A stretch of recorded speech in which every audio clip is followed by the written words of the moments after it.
Hanging out here at Hastings on Wednesday just after dinner time. And it's actually a pretty nice day here today. Max Hill is out at his shop. Not sure exactly what he's doing tonight, but the 18-year-old who is going for mechanical engineering at OCC ran a couple different cars this year. Got the late model out a few times. It was his fourth year in the late model, but he ended up selling that in September. They bought a Sportsman before the season, ended up running the entire, well, almost the whole season at Brewerton. I think it was the whole season. Okay, yep. 10th in points there. Ran Fulton a couple times. Also went to Can-Am, Land of Legends, and, of course, Weedsport.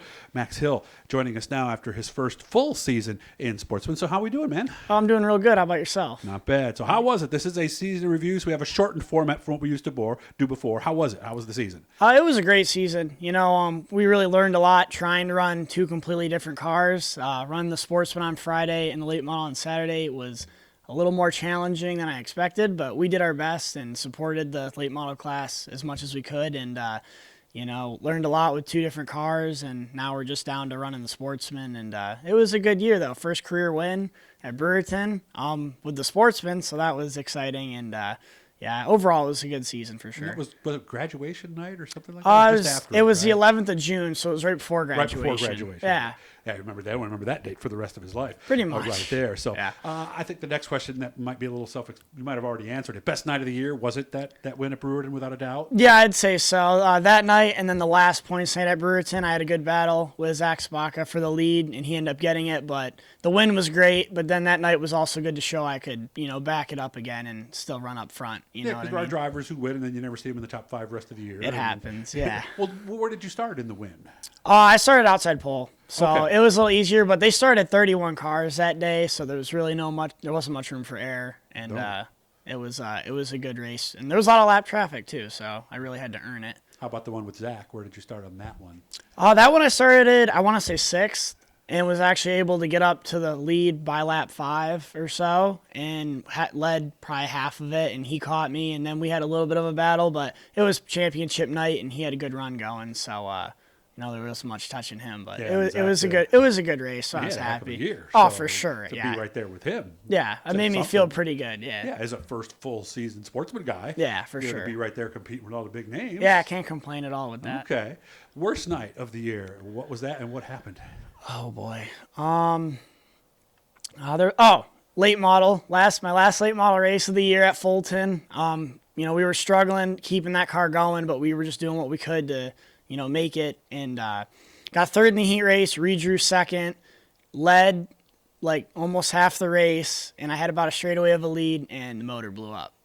And that was it for that. The track was super rough. I mean, probably the roughest night of the year. After the rain that they had? I think so. Okay. And they fixed it great after that, but that weekend was rough, and I was going through holes wide open with no care really. I just was trying anything, and straightaway lead went away quick because the motor was dying, and that was about it. So we sold a late model right after that, pretty much? Pretty much. We pulled the motor and got rid of those, and I mean, it was a plan to be done with it at the end of the year, but at that point, that was it. Yeah, they can run 602s in the late model, but most people prefer the 604, which is the aluminum head version, 425 in the horsepower? Just a little bit over 4. Just a little over 4. We have to run, you can get a weight break, but it's really not comparable. Yeah, because I know a lot of guys did that at first. They went with that 602 and a weight break, and they got their butts handed to them, let's say, a on little the bit. racetrack. Yeah. So, and I was joking with you before. I said, well, did you even take the battery? But you said that you could. It was so the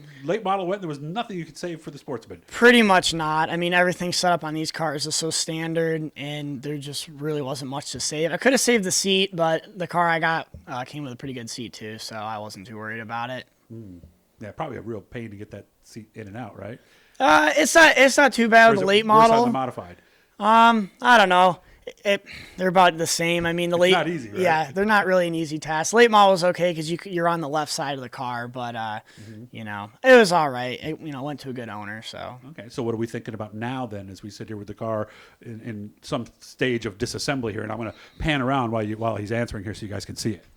So off season, standard to strip the car just like we did with the late model, but this year we're going to move up to the 358 division for 2021, which is pretty big for us. So, we're moving motors and doing a lot of upgrades to the car to just, try to be competitive next season. So not a full tear down. The frame's in really good shape. We just have stuff like rear end and obviously a new motor to work on and get put back in the car, and come out swinging with a new color next year too. So everything's kind of getting changed up, but I'm excited.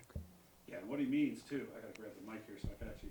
What he's talking about with the look is they bought the car the way that it was, and they pretty much left it that way the entire season. So you want to make this yours, basically, is what you want to do. What are you going back to the old 160 colors or something else? Yeah, or? we're definitely going back with the 160 theme, and I don't know, I was kind of warming up to the number 32 just because I had a good couple of runs with it. But we're going to run an all red car next year, which will be a first, but it'll also be our standard, gold kind of style, but all red aluminum and stuff like that. So we're staying with the 160 or we're going with the 32? I'll be going with 160. It's too sentimental, but I thought about it. I started. That could be your number, right? Where 160 was Dad's, but there's pros and cons to both sides of that, isn't there? Yeah, I guess so. I was starting to warm up to it, but it's the 160 number is just kind of at home for me. Okay, all right. So what's the next thing we got to do here in the shop? The engine's out, and you said that we're going to sell that crate? Yeah. Okay. Yep, all the crates are getting sold. 2 of them are already gone, and the 358's kind of in the works at the moment. So right now it'll really be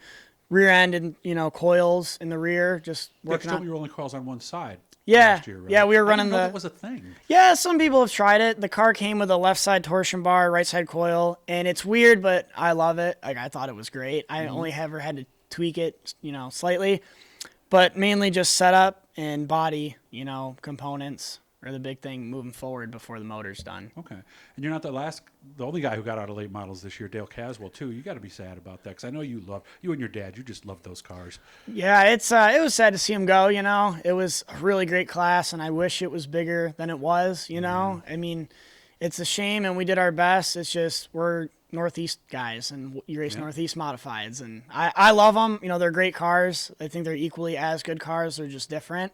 But it is sentimentally sad to see him go. It was how I started, and kind of thought how my future was going to go. But now we're kind of switching it up. So it is what it is. They had a good run. School's going well. You're almost halfway through already. It's getting there, right? Yeah, with the associate's degree, this is actually my last year, hopefully, just because I started in high halfway school. Through the semester. Yeah, semester. Yeah, for sure. The semesters are getting pretty tough, but I think we'll manage. We're getting there, though. Okay. Guys, we got here today because of thanks of one of you who gave us a gas card. They didn't want us to say their names, so please share, like, support if you can. Keep us on the road. Max, you take care of yourself, and I'll talk to you sometime soon when we get a little closer to the season. Awesome. So, and let me know when you guys are out here. I thought there was a deer in the front, but I realized it was the one you guys use as for target practice. I was we spooked you a bit. Yeah, I was like, Max, there's one right out in front by the road. Go get it. But it didn't work out that way today. You take care of yourself, Max. Thank you, man. You too.